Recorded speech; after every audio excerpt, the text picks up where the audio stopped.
Hi friends, நான் உங்கள் Jenny. வாங்க இன்றைக்கி வவ்வால் மீன் ஃப்ரை எப்படி பண்ணலான்னு பார்க்கலாம்.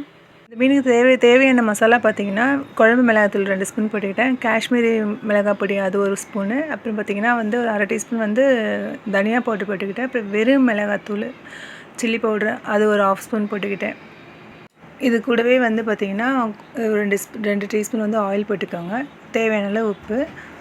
இது கூடவே பார்த்திங்கன்னா சின்ன சைஸ் லெமன் எடுத்துக்கோங்க, லெமன் ஜூஸும் அதில் போட்டுக்கோங்க. போட்டுட்டு எல்லா மசாலாவும் ஒன்றா நல்லா மிக்ஸ் பண்ணிவிட்டு, இப்போ நம்ம எடுத்து வச்சுருக்கோம் பார்த்திங்களா வவ்வால் மீன், அது நல்லா ஃபுல்லாக எண்ணெய் எதுக்கு போட்டோம் பார்த்திங்கன்னா, அப்போது தவாவில் போடும்போது கல்லில் ஒட்டாமல் இருக்கும் மீன், நம்மளுக்கு அடி பிடிக்காமல் நல்லா வரும். அதுதான் எண்ணெய் 2 ஸ்பூன் போட்டுக்கிட்டேன் நான்.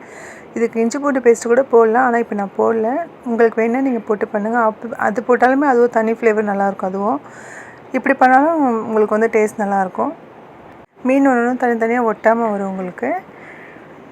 இப்போ பார்த்திங்கன்னா இது கூட பார்த்திங்கன்னா நம்ம இப்போ தவா வச்சுக்கலாம். ஸ்டவ் மேலே தவா வச்சுக்கிட்டு அதுக்கு தேவையான அளவுக்கு எண்ணெய் போட்டுக்கோங்க. எண்ணெய் போட்டுக்கிட்டு மீன் ஒன்று ஒன்றா போட்டுக்கோங்க.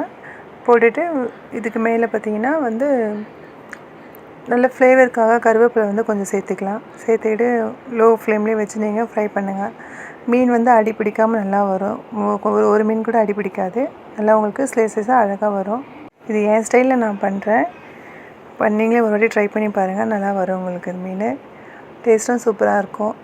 இந்த மாதிரி மசாலா கலந்து போட்டிங்கன்னா, நம்ம வெறுமனே ப்ளெயின் மிளகாத்தூள் போட்டு சேர்த்து கூட மீன் வறுக்கலாம். பட் இதை பார்த்திங்கன்னா நான் 3 விதமாக சேர்த்துருக்கேன். அந்த மிளகாத்தூள் கலருக்காக அந்த காஷ்மீரி சில்லி சேர்த்துருக்கேன். ரொம்ப சூப்பராக இருக்கும். இப்போ நம்மளுக்கு சூப்பரான ஒரு மீன் வறுவல் ரெடி ஆகிடுச்சு. உங்களுக்கு இந்த வீடியோ பிடிச்சதுன்னா லைக் பண்ணி, ஷேர் பண்ணி, சப்ஸ்கிரைப் பண்ணுங்கள், சப்போர்ட் பண்ணுங்கள். இது வரைக்கும் சப்போர்ட் பண்ணுற எல்லாருக்கும் ரொம்ப ரொம்ப தேங்க்ஸ்.